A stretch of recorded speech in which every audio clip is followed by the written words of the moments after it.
Is it worshiping graves? Or are they just Wahhabis?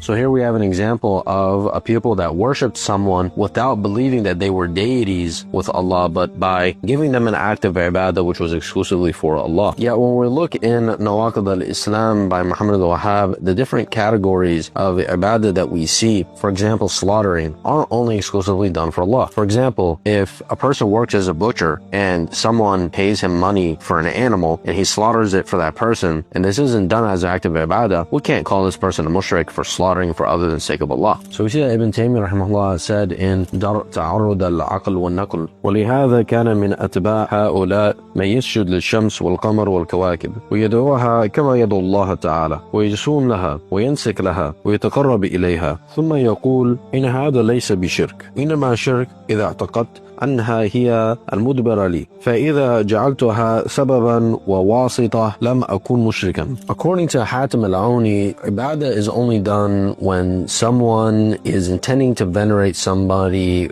due to their perceived lordship. So without delegating lordship to other than Allah, it does not become ibadah. So let us present a new definition of ibadah. An ibadah has three components: a shape, a dedication, and an objective. The shape of the ibadah, the surah, refers to the ritualistic formula by which something is distinguished to be ibadah as opposed to a regular action. So what makes something ibadah versus a regular action is the fact that it has a ritualistic format or a ritualistic surah. The dedication is the niyyah. Who is this action dedicated to? And then the objective is what the person intends to receive after completing the act. And so for something to constitute an ibadah, it has to have a ritual format, it has to be dedicated to someone, and the objective has to be for some kind of a supernatural aim. So if someone gives money to his wife, there's no ritualistic format here. The intention is for his wife, and the objective is worldly. However, if the person believes that he will receive some kind of a supernatural benefit out of giving this thing to his wife in veneration to her, then that becomes shirk, regardless of whether or not he thinks that his wife is a god besides Allah.